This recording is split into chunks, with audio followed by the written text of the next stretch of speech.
तो जो हमारे ये नवयुग जो भक्त हैं जो ये बहुत अच्छी बात है। मैं तो कहता हूँ बहुत बढ़िया, करना चाहिए आप लोगों को, आगे लाना चाहिए। अब ये जो संस्कृति है अपनी, अपना इतिहास है, हमको जानकारी नहीं हमारा क्या है, तो ये बहुत बड़ा काम है। मैं तो ये बहुत बढ़िया आपकी जो क्या है पहले आगे बढ़ाएं इसको, और इस तरह से अपनी व्हाट्सएप पे झाड़ के, जैसे फेसबुक वगैरह पे, तो इन लोगों को जानकारी हो, बहुत बढ़िया है। जैसे कि अभी हम अपने धर्म को ही जागरूक कर रहे हैं, जैसे बहुत बढ़िया नव लोग जो अपने जो युवा है अलग अलग उसमें भटक रहे हैं। हाँ बिल्कुल, बहुत बड़ा काम है, बहुत बड़ा काम है, बड़ी अच्छी बात है ये, बहुत बढ़िया। मैं तो कहता हूँ जी की कृपा से लगे हुए ठाकुर जी बिल्कुल कृपा बनाए रखेंगे, प्रभु कृपा रहेगी, इसके भरोसे छोड़ दो, आप अपना कर्म करो। कर्मण्य बाद एकादश थे, वो वाली बात है, कर्म को करो, फल को भगवान के ऊपर छोड़ दो, वो अपने आप अच्छा करेगा। आप भी कर्म अच्छे होंगे तो परिणाम भी अच्छे आएंगे, सबसे बड़ी बात ये। बस कर्म तो करना पड़ेगा जी, लेकिन फल की मन सोचो, फल तो वो देगा। कर्म आपके अच्छे होंगे, अच्छे फल आएंगे, आप गलत कम करेंगे तो गलत परिणाम आएंगे। तो बस ये उसके ऊपर छोड़ दो, बस वही आएगा, उसी के भरोसे रहो, वही सब कुछ करने धरने वाला है। आदमी के हाथ में कुछ भी नहीं है, और जो जैसे कर्म करेगा उसके फल तो उसको भोगने पड़ते हैं। उस कर्मों का दो ही चीज ऐसी है, एक तो शिक्षा, जिसमें से कोई बांट नहीं सकता, एक कर्म जो आदमी करेगा उसी को भोगना है, कोई दूसरे आदमी से कर्मों को बटा नहीं सकता, कोई अपने हिस्से में नहीं ले सकता। कर्मों का फल तो उनको ही भोगना पड़ता है। पूरा इतिहास इस बात को कहता है। राजा दशरथ को देख लो, भगवान राम को देख लो, क्यों क्या था, उनको श्राप लगी हुई थी, मगर दशरथ जी को तो स्वर्णकार के माँ बाप की श्राप लगी थी कि तू अपने, हाँ, और भगवान राम को नारद मुनि ने श्राप दिया था कि तुम अपनी पत्नी को वियोग बोलो, तुमको वनवास में भटकना पड़ेगा। तो जो कर्म है जिसके जैसे अपन अच्छे कर्म कर रहे हैं, भगवान अपन अच्छे करेगा। सबसे बड़ी बात है हमारी सोच बदले, जब इस तरह दशा बदलेगी, जब ही दशा बदलेगी तभी कुछ हो सकेगा। हम दशा नहीं बदलेंगे, दोस्त दशा नहीं बदल सकती। आज तो हम बहुत भ्रमित हो रहे हैं हम लोग, हम अपने हिंदू धर्म की तरफ बिल्कुल सोच नहीं पा रहे हैं।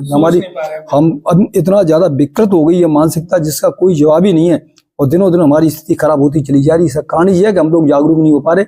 आप बहुत बढ़िया आप भी जो कार्य कर रहे हो। पुराने जो ऋषि मुनि थे वो करते थे, कितना लॉन्ग टाइम तक जीते थे, भाई उनका जीवन था, संयम था, उन्हें अपने जीवन में तपस्याएं की थी, तपस्या से, संयम से।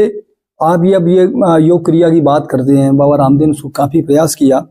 ये योग क्रिया है, ये क्या है, ये जीवन को आगे बढ़ाने के लिए आपको एक दिशा है। आपके जीवन स्वस्थ रहेंगे, जब भाई जब स्वस्थ रहेंगे तभी तो आपको, रामायण में आया, नर तमानी कवनो देही जीव चराचर जातस जेही, नरक स्वर्ग अपवर्ग निशेनी, और ज्ञान वैराग्य भगत सुख देनी। तो मानव शरीर से समान कोई दूसरा शरीर नहीं है। और नर तमानी कवनो देही जीव चराचर, हर जीव और चर अचार सब इसको चाहते हैं, देवता भी चाहते हैं उन्नत योनि मिले। ज्ञान वैराग्य भगत, ज्ञान इससे मिलेगा, वैराग्य इससे मिलेगा, भक्ति इससे मिलेगी, सुख इससे मिला। तो ये शरीर भगवान ने दिया, इसका सदुपयोग कर ले कि हम दुरुपयोग पी रहे हैं, हम कोई दारू पी रहा है, कोई कुछ कर रहा है, कोई तमाम व्यसनों में शरीर को बर्बाद कर रहे हैं। अरे भगवान के भजन में करो ना, अच्छे कर्म करो, किसी गरीब की मदद करो। ये जीवन का जो भगवान ने जीवन दिया इसका सदुपयोग करें, लेकिन हम नहीं कर पा रहे हैं। पता नहीं क्या ऐसी हालत हो रही है समाज की, सब अपने जो क्या है, जैसे कि कहते हैं कि कलयुग क्या है ना, वो बढ़ता ही जा रहा है, वो कलयुग का प्रभाव अब दिख रहा है। देखो, काल, कर्म और परिस्थिति, काल के अनुसार सब कुछ होता है, लेकिन हर काल में अपना अपना भाव है।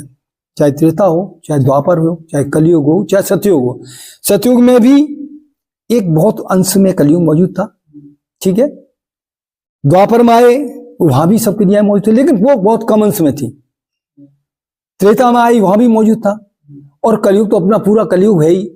तो सबसे बड़ी बात है, जिस युग होता है उस युग में उसी युग की व्यवस्थाओं की बहुतायत होती है। आज कलयुग है, तो कलयुग में जो कलयुग के संबंध में रामायण में, भागवत में, गीता में, जिन शास्त्रों में जो कुछ लिखा है वो सब घटित होना ही होना है। क्यों? यहाँ धर्म चौथा अंश रह गया है, मतलब 25% धर्म है, 75% अन्य जो व्यवस्था है। देखो, एक चौपाई थी, राजनीति बिन धन बिन धर्मा, 400 साल पहले तो सीधा ही लिखा कि राजनीति में धन और धर्म दोनों चलेंगे। आज देख रहे अपन क्या हालत है, राजनीति में धन, पैसे को किस तरह पानी की तरफ आ जाता है। एक तरफ धन है, एक तरफ धर्म है। हम धर्म के लिए जी रहे हैं कि हिंदू धर्म बचा रहे, और वो सिर्फ ये कि पैसा खर्च करो और अपने पदों को हथियाओ, और जैसे भी हो अपने हम, मतलब जो कुछ भी हम खुश रहे, हमारा जितना भी पैसा हो तो हमारे पास आ जाए, तो वो सब कुछ है। तो जो जैसा काल, कर्म, परिस्थिति होती है, उनसे सारी व्यवस्थाएं चलती हैं।